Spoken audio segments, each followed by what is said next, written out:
Captain Jake Morrison sat in his office aboard the New Horizon, staring at the classified report on his desk.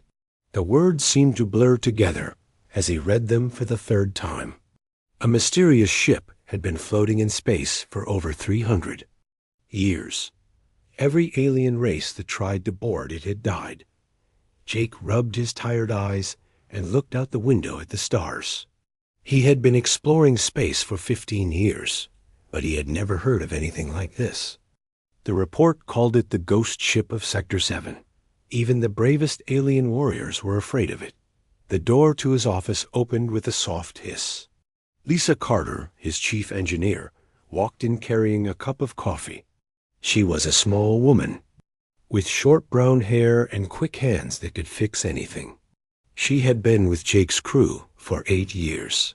"You look worried," Lisa said, sitting down across from his desk. "What's in that report?"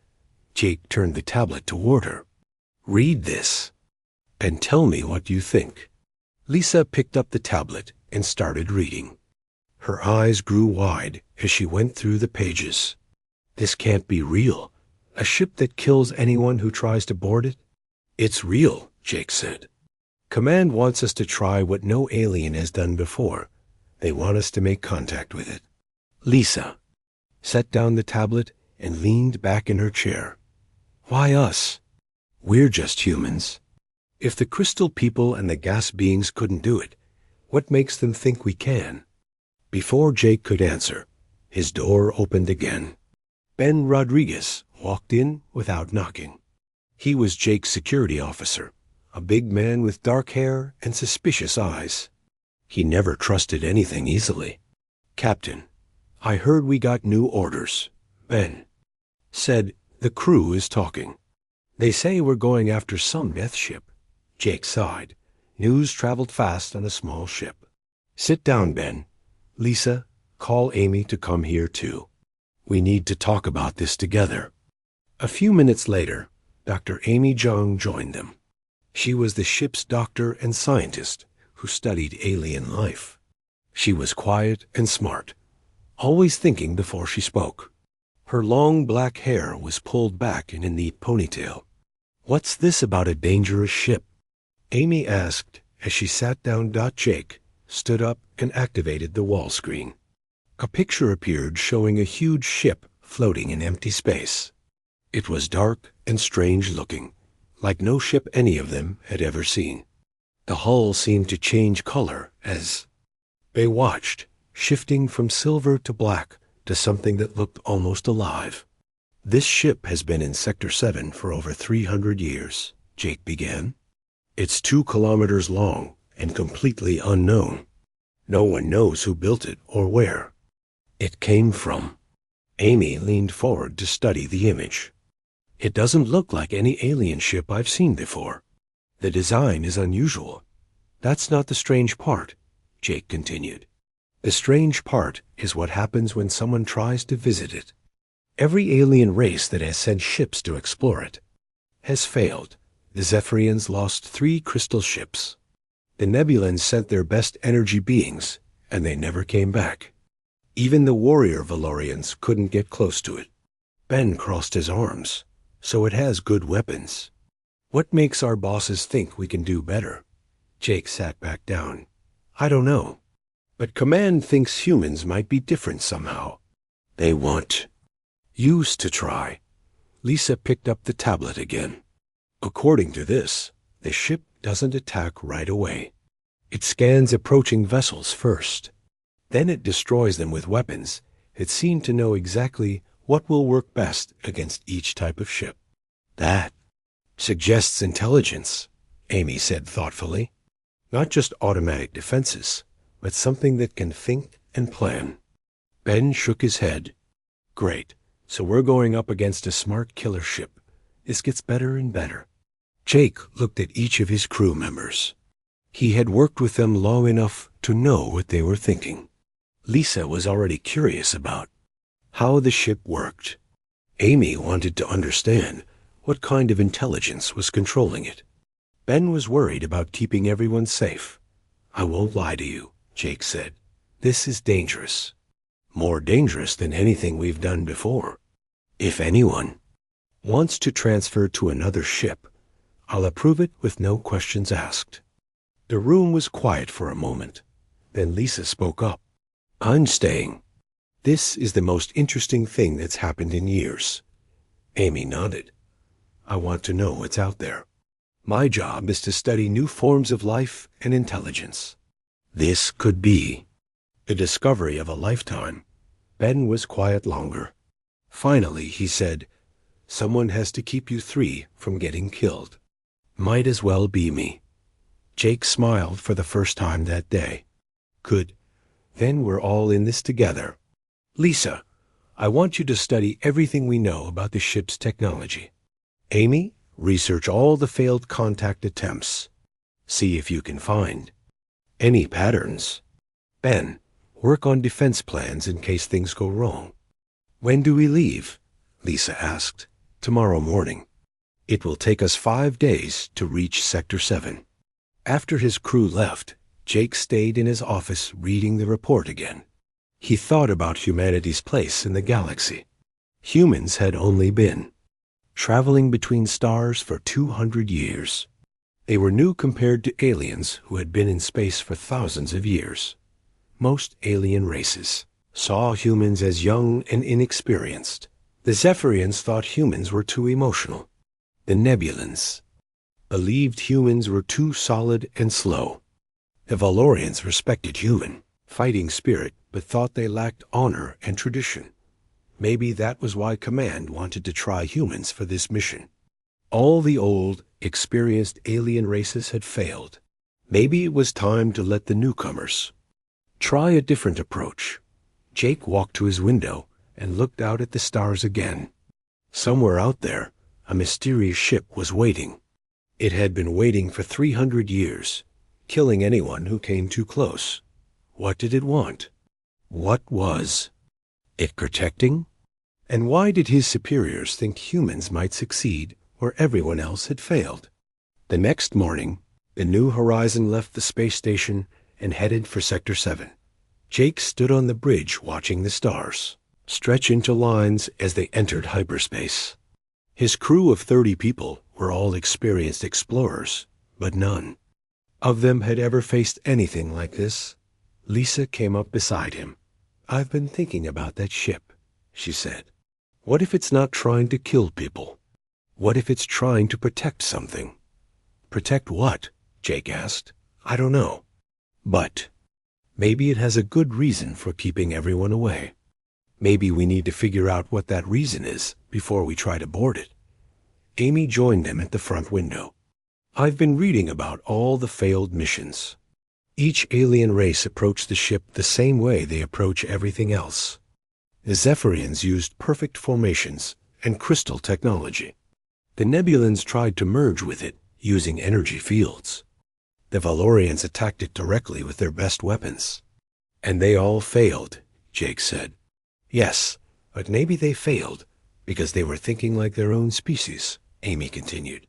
"Maybe this ship needs to be approached in a completely different way." Ben walked over from his security station. "Different how?" Amy shrugged. "I don't know yet, but humans are good at adapting. We don't have one way of doing things like most alien races do. Maybe that's our advantage." Jake nodded slowly. Maybe Amy was right. Humans had always been good at finding new solutions to old problems. They were about to find out if that would be enough to solve the mystery of the ship that rejected every alien, but might just accept a human. 5 days later, the New Horizon dropped out of hyperspace at the edge of Sector 7. Jake stood on the bridge, looking at the main screen. Empty space stretched in front of them, filled with distant stars. But somewhere out there was the ship that had killed so many aliens. "Long-range scanners are picking up something," Lisa called from her station. "It's big, and it's exactly where the reports said it would be." Jake felt his heart beat faster. Put it on screen. The image changed, and there it was. The mysterious ship hung in space like a sleeping giant. It was even bigger than Jake had expected.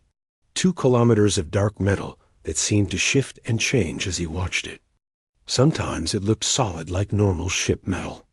Other times it looked almost alive, like skin or scales. "My God," Amy whispered from her science station. "It's beautiful and terrifying at the same time." Ben checked his weapons panel. "All our defensive systems are ready, Captain. But if that thing is as deadly as the reports say, we might not have time to use them." Jake studied the alien ship carefully. It wasn't moving, but somehow it didn't look dead either. It looked like it was waiting for something. "Lisa, what are your sensors telling you?" Lisa's fingers moved quickly over her controls. "The hull is made of materials I don't recognize. Energy readings are strange too. There's definitely power flowing through that ship, but it's not like any power source I've ever seen." Amy looked up from her station. "Captain, I'm not detecting any life signs, but that doesn't mean much. The ship's hull is blocking most of our scans." Jake made a decision. "Take us closer, but slowly. I want to see what happens when we approach." The New Horizon moved forward through space. Jake watched the distance counter on his screen.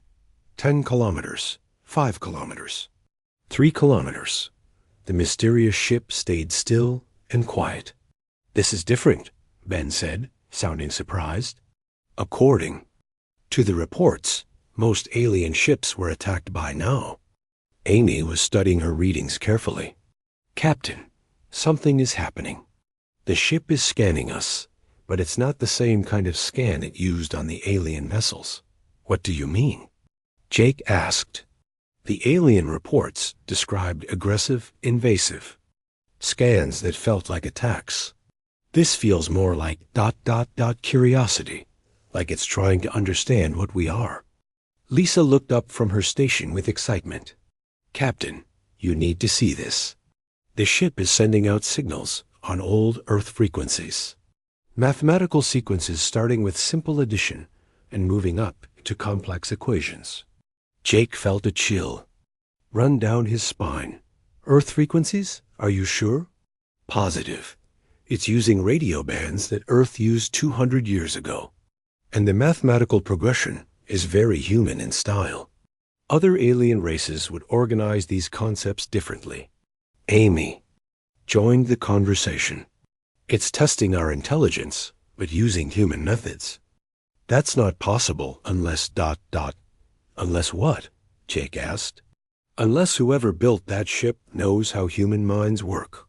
Ben shook his head. "That doesn't make sense. Humans have only been in space for 200 years. That ship has been here for over 300. The bridge was quiet as everyone thought about this mystery. Then Lisa spoke up again. "Captain, the ship is changing. Look at the screen." Jake turned back to the main display. The dark hull of the mysterious ship was shifting. Sections were moving and reshaping themselves.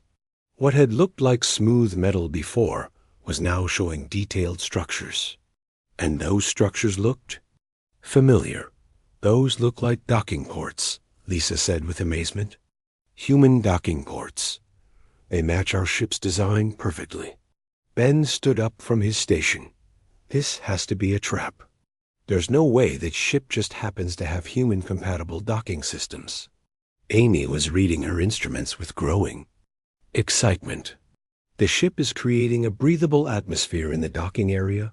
Oxygen and nitrogen mix, perfect for humans. Temperature is 22 degrees. It's making itself safe for us to board." Jake stared at the screen. Every instinct told him this was impossible. But the evidence was right in front of him. The deadly ship that had killed every alien who approached it was rolling out the welcome mat for humans. "Captain," Lisa said quietly, "we have to make a choice. Do we try to dock with it?" Before Jake could answer, his communications officer spoke up. "Sir, we're receiving a transmission from the ship. It's on standard human frequencies." "Put it through," Jake ordered.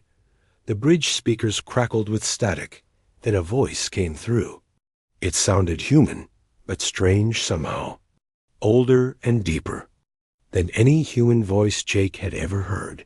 "Human vessel, you are welcome here. I have been waiting a very long time for your kind to return to the stars. Please dock with me so we can speak properly." The bridge was completely silent.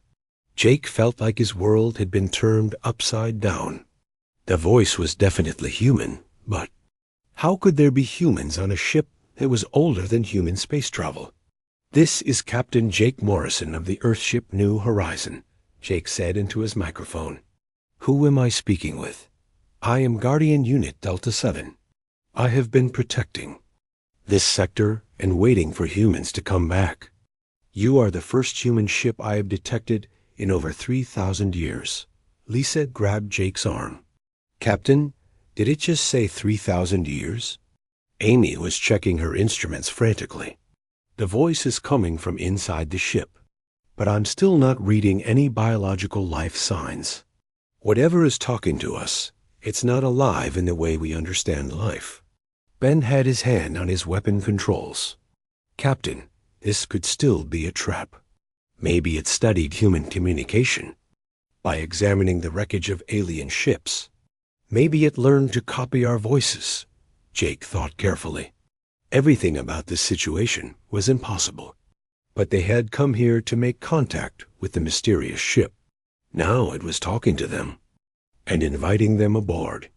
This was their chance to solve a mystery that had puzzled the galaxy for centuries. "Guardian Delta 7, Jake said, "why did you attack all the alien ships that came here?" "I did not attack them out of hatred," the voice replied. "I protected what I guard from those who are not meant to find it. Only humans are permitted to approach. Only humans can understand what I protect." Amy looked at Jake with wide eyes. "It's been waiting for humans specifically. But that's impossible unless humans were in this part of space long before we thought we were." "Guardian," Jake continued, "you said humans haven't been here for 3,000 years. But humans only reached space 200 years ago. How do you explain that?" There was a pause before the Guardian answered. "Captain Morrison, there is much you do not know about your own people's history. There is much I must show you." "Will you come aboard? I promise you will be safe. I have waited too long for this day to harm those I was built to serve." Jake looked around his bridge. Lisa was practically bouncing with curiosity. Amy was taking notes as fast as she could write. Ben looked worried but determined. His crew was ready to follow him into the unknown. "Prepare the docking sequence," Jake ordered. "We're going aboard." "Captain," Ben said, "should I prepare security team?" Jake shook his head. "If that ship wanted to kill us, it could have done it already. We go in with just the four of us. If this is a trap, I don't want to risk more lives than necessary." The New Horizon moved slowly toward the mysterious ship. The docking ports lined up perfectly, as if they were designed for each other. Jake felt the small vibration that meant the ships were connecting. "Docking complete," Lisa reported. "All systems show a perfect seal. The Guardian is maintaining safe atmosphere and pressure." Jake stood up from his captain's chair. "Lisa, Amy, Ben, you're with me. Everyone else stays here and keeps the ship ready for a quick departure if needed." As they walked toward the airlock, Jake wondered what they would find inside the ship that had waited 3,000 years for humans to return. The Guardian had said there was much they didn't know about human history. What secrets was it protecting? And why had it been so deadly to aliens, but so welcoming to humans? The airlock opened with a soft hiss, revealing a corridor that looked both alien and strangely familiar. Jake took a deep breath and stepped inside, followed by his crew. Behind them, a New Horizon waited in space, ready to flee if their first contact with the Guardian went wrong. But somehow, Jake didn't think it would. For the first time since receiving his orders, he felt like they were exactly where they were supposed to be. Jake stepped through the airlock and into the mysterious ship. The first thing he noticed was the air. It smelled clean and fresh, like a spring morning on Earth. The second thing he noticed was how the corridor looked both strange and familiar. At the same time, the walls were made of a material that seemed to glow with soft light. The ceiling was the right height for humans, not too tall or too short. The floor felt solid under his feet, but it gave slightly with each step, like it was designed to be comfortable for human walking. Lisa came through the airlock behind him, followed by Amy and Ben. All of them looked around with wonder and worry. "Corridor is definitely built for humans," Lisa said quietly. "Look at the proportions. Everything is sized for people like us." Amy was running a small scanner over the walls. "The material is unlike anything I've ever seen. It's not metal or plastic or any substance we know, but it's responding to our presence." Ben kept his hand near his weapon. "Responding how?" "The light is getting brighter as we walk. The floor is adjusting to our steps. It's like the ship is adapting to make us comfortable." They walked down the corridor slowly. Jake noticed that the walls had what looked like writing on them, but it was in symbols he didn't recognize. Yet somehow, as he looked at them, the symbols seemed to make sense. It was like his brain was translating them automatically. "Welcome, humans," the Guardian's voice spoke from hidden speakers. "Please follow the blue lights. They will guide you to the command center where we can talk properly." Small blue lights appeared in the floor, creating a path deeper into the ship. Jake led his team forward, following the lights through corridors that branched and turned in ways that felt natural and logical. "This ship is huge," Ben said as they walked. "We've been walking for 10 minutes, and we're still not at the center." "The design is efficient," Lisa observed. "Nothing wasted, but everything spacious enough for humans to move comfortably." Whoever built this understood human needs very well. They passed rooms with open doors. Jake glimpsed spaces that looked like living quarters, work areas, and something that might have been a medical facility. All of it was sized and designed for humans. Finally, they reached a large door that opened automatically as they approached. Beyond it was a vast chamber filled with soft light and strange but beautiful technology. In the center of the room was a raised platform with what looked like a control station. Standing next to the control station was a figure that made Jake's breath catch in his throat. It looked human at first glance, but as they got closer, Jake could see it was something else. The figure was tall and moved with perfect smoothness. Its skin had a slight shine to it, like polished metal. Its eyes glowed with soft blue light. "I am Guardian Unit Delta 7, the figure said. Its voice was the same one they had heard over the radio, but hearing it in person was different. It sounded ancient and wise and somehow sad. "I have been waiting so long to speak with humans again." Amy stepped forward carefully. "You're not human, are you?" "But you look like us." The Guardian nodded. "I was created by humans to serve humans. My builders wanted me to have a form that would be comfortable for your kind to interact with. I am what you might call an artificial intelligence, but I am more than just a computer program." Lisa was staring at the control station behind the Guardian. "This technology is incredible. I can see elements that look familiar, but most of it is beyond anything we have now." "Your current human civilization is young," the Guardian said. "You have been traveling between stars for only 200 years, but you are not the first humans to reach the stars. Your people have done this before." Jake felt dizzy. "What do you mean, done this before?" The Guardian gestured to the walls. Around them, suddenly the chamber filled with images. They were like holograms, but more real than any hologram Jake had ever seen.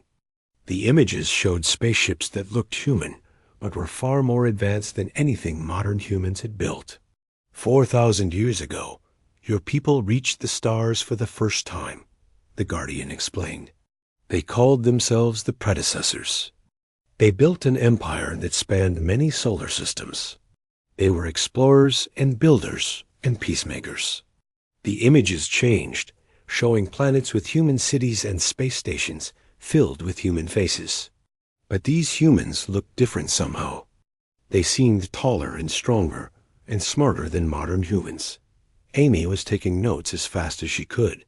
These people look like us, but not exactly like us. Are they really human?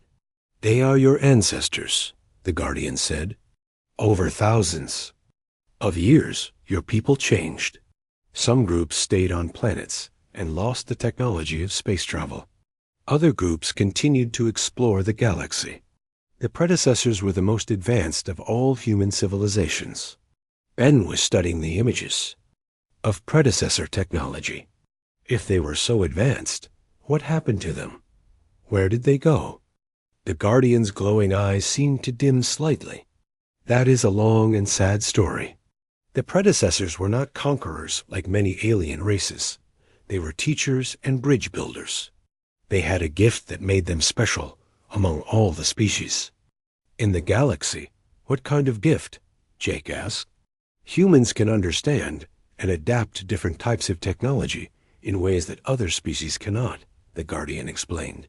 The crystal people are masters of energy manipulation, but they cannot understand biological systems. The gas beings can control matter at the molecular level, but they cannot work with solid technology. The warrior races are experts at weapons and fighting, but they cannot create or build new things. Lisa was beginning to understand. But humans can do all of those things? Humans can learn from other species and combine their knowledge in new ways, the Guardian said. This made the predecessors valuable as peacekeepers and problem solvers. When different alien races had conflicts they could not resolve, they asked the predecessors for help. The images around them changed again, showing humans working alongside various alien species. Jake saw crystal beings and gas forms and insect-like creatures all cooperating with humans on projects that looked impossibly complex. The predecessors built guardian ships like me and placed them throughout the galaxy, the Guardian continued. Each ship was given a specific area to protect and a specific mission to complete. My mission was to wait in this sector until humans returned to space and were ready to reclaim their heritage. Amy looked up from her notes. You said this was a sad story. What went wrong? The Guardian was quiet for a moment. When it spoke again, its voice was filled with an ancient sadness. 3,000 years ago, something happened that changed everything. The predecessors received a signal from beyond the edge of the galaxy. It was a call that every human in their civilization heard at the same time. What kind of call? Ben asked. No one knows for certain, but every human felt compelled to answer it. They gathered their most advanced ships and technology and traveled to the edge of the galaxy. Before they left, they sent a message to all the Guardian ships. The chamber filled with the sound of a human voice speaking words in an ancient language. But somehow, Jake could understand it perfectly. We go to answer the call from beyond the stars. We do not know when we will return. Guard what we have built until our younger brothers reach the stars again. When they come, give them the tools. They will need to follow us into the unknown. The voice faded, leaving the chamber in silence. Jake felt a chill run through his body. They never came back? No, the Guardian said. I have been waiting for 3,000 years for any sign of the predecessors. But I have heard nothing. Now you have come, and you are the younger brothers they spoke of. The humans who stayed behind and slowly built your way back to the stars. Lisa was studying the technology around them with growing excitement. All of this is for us? They left all of this behind for humans like us to find? This ship and dozens like it are scattered throughout the galaxy, the Guardian said. Each one waits for humans to find it and claim the inheritance the predecessors left behind. But first, you must prove that you are ready.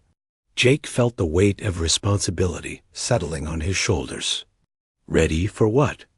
ready to take on the role the predecessors played in the galaxy, ready to be bridge builders and peacekeepers, ready to help other species solve problems they cannot solve alone, and perhaps, eventually, ready to follow the path the predecessors took to the edge of the galaxy and beyond.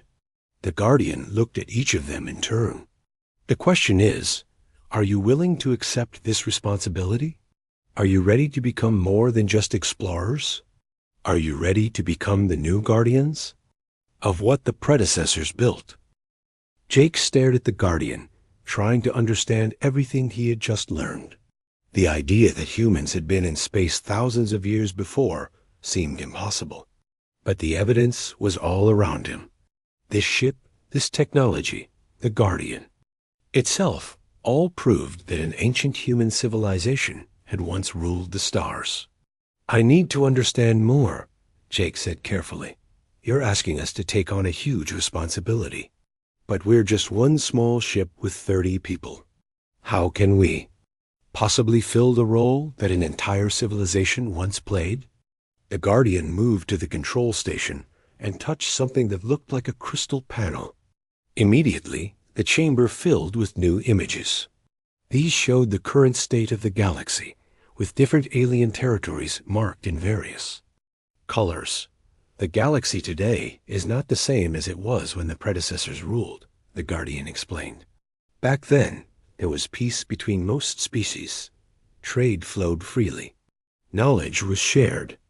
But when the predecessors left, everything began to fall apart. Amy studied the holographic map floating in front of them. What happened? Without humans to act as bridge builders, the alien races began to isolate themselves, the Guardian said. The crystal people became obsessed with perfection and stopped innovating. The gas beings retreated into their energy forms and lost interest in the physical world. The warrior races started fighting among themselves because war was all they knew how to do. Lisa pointed to areas on the map that were marked in red. What are those regions? Dead zones, the Guardian said sadly. Areas where conflicts have made space travel too dangerous. Entire star systems where different alien races are locked. In wars they cannot win or end. Ben crossed his arms. So you want us to fix all of that? 4 humans against an entire galaxy of problems? Not just 4 humans, the Guardian replied. There are other Guardian ships scattered throughout space. Each one has been waiting for humans to return. When you accept your role as the new Guardians, all of those ships will wake up and join you. The images around them changed again, showing dozens of ships similar to the one they were standing in. Each ship was in a different part of the galaxy, waiting silent and patient. How many ships are there? Jake asked. 47 Guardian ships in total, the Guardian answered. Each one has different capabilities and different knowledge. Together, they represent the collected wisdom and technology of the predecessor civilization. Amy was taking notes frantically. This is incredible. 47 ships worth of advanced technology and knowledge. We could learn things that would advance human science by thousands of years. But that's not the main purpose. The Guardian said, the technology is just a tool. The real purpose is to restore balance to the galaxy, to help alien races remember how to work together instead of fighting or hiding from each other. Lisa walked over to examine some of the control panels more closely. How would we even begin? We don't know anything about managing galactic politics or advanced technology. You would learn, the Guardian said. The ships are designed to teach their human partners. The process begins slowly with simple tasks and gradually becomes more complex as you develop the necessary skills. Jake thought about his crew back on the New Horizon.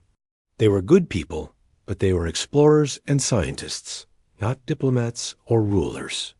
What about the rest of humanity? Shouldn't our governments and leaders be involved in this decision? Eventually, yes, the Guardian agreed. But the process must begin with individuals who are ready to accept the responsibility. The predecessors. believed that leadership should come from those who choose to serve, not from those who seek power. Ben was studying the weapon systems visible in the chamber. You said the ship destroyed every alien vessel that approached it.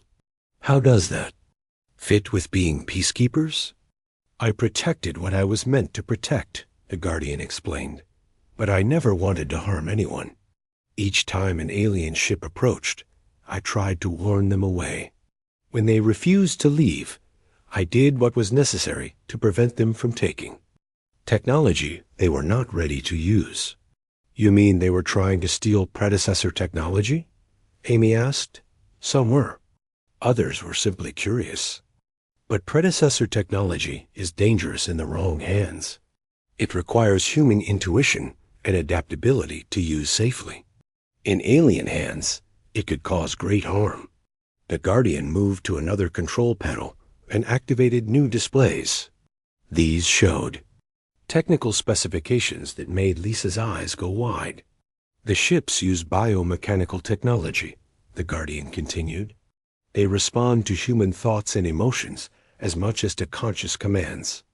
An alien trying to control such a ship would either fail completely or cause it to malfunction in dangerous ways. Lisa was reading the technical data with growing excitement. This is incredible. The ship's systems actually interface with human neural patterns. It's like the technology was grown rather than built. In a way, it was, the Guardian said. The predecessors learned to combine biological and mechanical systems in ways that no other species has ever achieved. But it only works with human minds. Jake was beginning to understand the full scope of what they were being offered. So these ships don't just contain advanced technology. They become partners with their human crews. Exactly, the Guardian confirmed. A bonded human and guardianship can accomplish things that neither could do alone. But the bonding process is permanent. Once you accept guardianship, you become part of something larger than yourself. Amy looked up from her notes. What happened to the humans who were bonded to ships when the predecessors left for the galaxy's edge? The Guardian's expression became sad again. They went with their people. The bonding was so complete that they could not be separated from the greater human community. When the call came, they had no choice but to follow. Ben was still suspicious. And you expect us to make the same commitment? To give up our normal lives and become these guardians? I do not expect anything, the Guardian said. I offer a choice. You can return to your ship and continue your lives as explorers. I will not stop you. But if you choose to accept guardianship, you will have the power to help heal a broken galaxy, and perhaps one day follow the path to discover what happened to the predecessors. Jake walked around the chamber, looking at all the technology and thinking about everything he had learned. His crew watched him carefully, waiting for his decision. If we accept, Jake said finally, what happens first? First, one of you must undergo the bonding process with this ship, the Guardian explained. The process will give you access to the ship's systems and knowledge. You will learn to work together as a team. Then you will begin making contact with other species, starting with simple problems and gradually taking on larger challenges. Lisa stepped forward. I want to try the bonding process. Ben immediately objected. Lisa, we don't know what that involves. It could be dangerous. Everything we've done in space has been dangerous, Lisa replied. But this is the chance of a lifetime. To work with technology like this, to be part of something that could change the galaxy. Amy nodded in agreement. I think we have to try. The knowledge we could gain, the good we could do. It's worth the risk. Jake looked at his 3 closest friends and crew members. They had followed him on dangerous missions before, but this was different. This wasn't just exploration or scientific discovery. This was accepting responsibility for problems they didn't create and challenges they couldn't fully understand. But as he looked around the chamber at the incredible technology the predecessors had left behind, Jake realized that some opportunities only come once.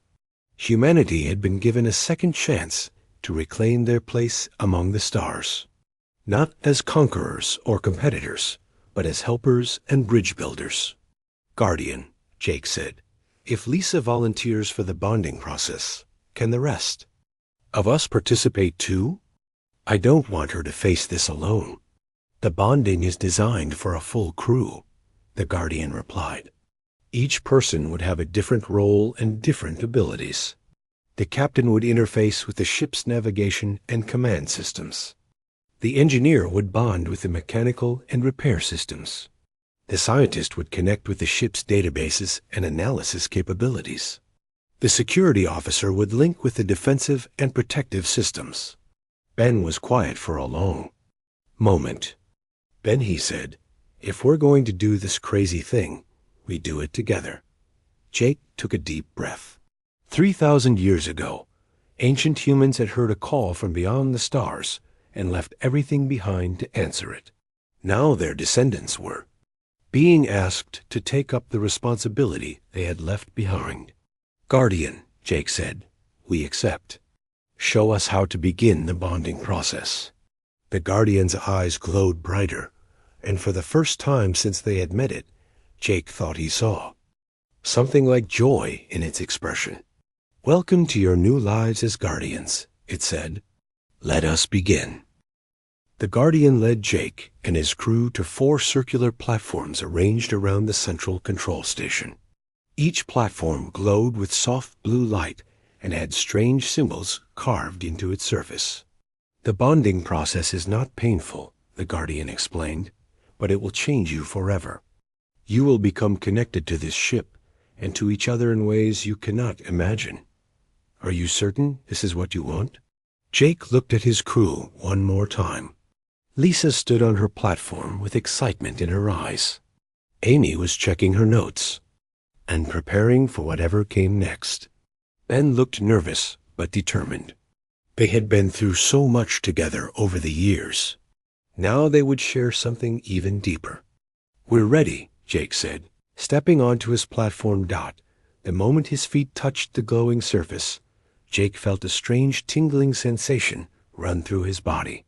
The symbols on the platform began to pulse with brighter light. Around him, he could see his crew experiencing the same thing. "Relax and let the ship connect with your minds," the Guardian instructed. "Do not fight what you feel. The ship needs to understand who you are." Jake closed his eyes and tried to stay calm. The tingling sensation grew stronger, moving up through his legs and into his chest. It felt like warm electricity flowing through his veins. Then something amazing happened. Suddenly, Jake could feel the ship around him. Not just see it or hear it, but actually feel it like it was part of his own body. He could sense the power flowing through the hull, the air moving through the corridors, the systems monitoring space around them. The ship was alive in a way he had never imagined possible. On the platform next to him, Lisa gasped with wonder. "I can feel the engines," she said. "I can understand how everything works. The ship is teaching me." Amy was looking around with amazement. "I can access databases filled with information about thousands of alien species. The knowledge is just flowing into my mind." Ben stood very still with his eyes closed. "The weapon systems, the shields, the defensive capabilities. I can control all of it just by thinking about it." Jake felt his own connection deepening. He could sense the ship's navigation systems, its communication arrays, its long-range sensors. But more than that, he could feel the ship's personality. It was ancient and wise and patient, but also eager to return to its purpose after waiting so long. "The bonding is complete," the Guardian announced. "You are now true Guardians. The ship will respond to your thoughts and emotions. You will know things you never learned, understand technologies you never studied." Jake opened his eyes and found that everything looked different. He could see energy patterns flowing through the ship's systems. He could sense his crew's emotions and thoughts in a way that felt natural and comfortable. They were still individuals, but they were also connected as a team in a deeper way than ever before. "This is incredible," Lisa said, looking at her hands. They were glowing slightly with the same blue light as the ship's systems. "I can feel every component of this vessel. I know how to repair things I've never seen before." Amy was studying readings that appeared in the air in front of her. "The ship's sensors are so much more advanced than anything on the New Horizon. I can detect life forms on planets dozens of light years away." Ben was testing his new connection to the ship's defenses. Weapon systems that had been hidden now revealed themselves, ready to respond to his commands. "These defensive systems are unlike anything humans have ever built, but somehow I know exactly how to use them."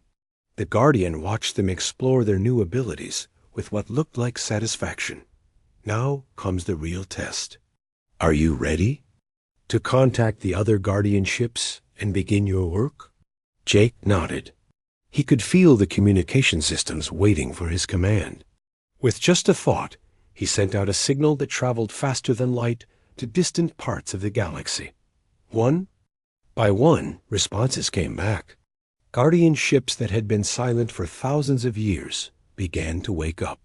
Their voices filled the command chamber, each one reporting from a different sector of space. "Guardian Unit Alpha 3, ready to serve. Sector 12 is stable." "Guardian Unit Beta 9, systems online. Detecting conflict in Sector 21. Guardian Unit Gamma 2, awakening complete. Multiple crisis situations detected in my region." Jake listened as 47 Guardian ships reported their status. Each one had been monitoring its assigned region of space, watching as alien civilizations struggled with problems they could not solve alone. Amy was analyzing the reports that flooded in from across the galaxy. "Captain, the situation is worse than we thought. There are active wars in 7 sectors. Trade routes are blocked in 12 others. Some alien races haven't had contact with outsiders for centuries." Ben studied the defensive reports from the Guardian fleet. Several ships report that alien vessels have been trying to attack them recently. The aggression is increasing. Lisa was examining the technical capabilities of the entire fleet. Each ship has different specializations. Some are focused on medical aid, others on engineering projects, some on communication and diplomacy. Together, we could handle almost any crisis. Jake felt the weight of responsibility settling on him. 47 ships and their ancient Guardian intelligences were waiting for orders. Across the galaxy, alien civilizations were struggling with conflicts and problems that had festered for thousands of years without human intervention. "Guardian," Jake said, "where should we begin?" "I recommend starting with a simple situation to test your new abilities," the Guardian replied. "Guardian Unit Theta 5 reports a trade dispute between the Crystal People and the Warrior race in Sector 18. Both sides want to resume commerce, but they cannot agree on terms. Their different ways of thinking make compromise impossible." Amy nodded. "A perfect job for human bridge builders. We can understand both perspectives and help them find common ground." Jake made his decision. "Signal the New Horizon. Tell them to follow us to Sector 18. It's time to begin our new mission." As the ship prepared to depart, Jake felt the incredible power of predecessor technology flowing around him. The engines that Lisa now controlled could move them across the galaxy in days instead of months.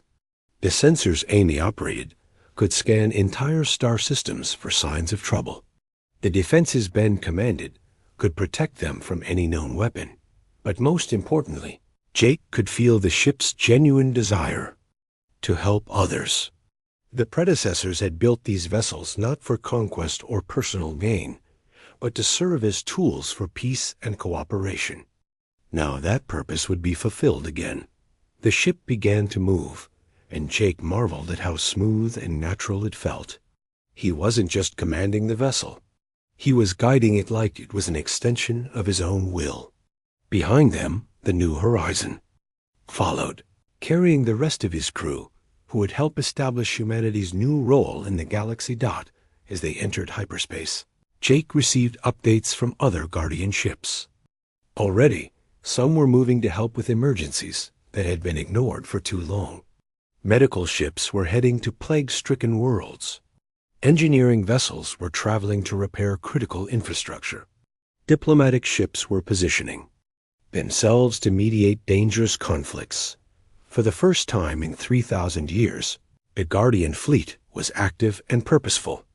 And at the center of it all were humans, ready to take up the responsibility their ancestors had left behind. Jake looked at his crew, who were still marveling at their new abilities and the incredible ship around them. They had come to Sector 7 as simple explorers. Now they were guardians of ancient technology and wisdom, charged with helping to heal a galaxy that had been broken for too long. But even as they began this new mission, Jake couldn't forget the greater mystery that still waited to be solved. Somewhere beyond the edge of the galaxy, the predecessors had gone to answer a call from the unknown. Someday, when the galaxy was at peace again, humanity might be ready to follow that same path and discover what had drawn their ancestors into the vast darkness between the stars. For now, though there was work to do, the deadly starship that had rejected every alien had found its humans at last, and with them it would begin to fulfill the purpose it had waited 3,000 years to serve.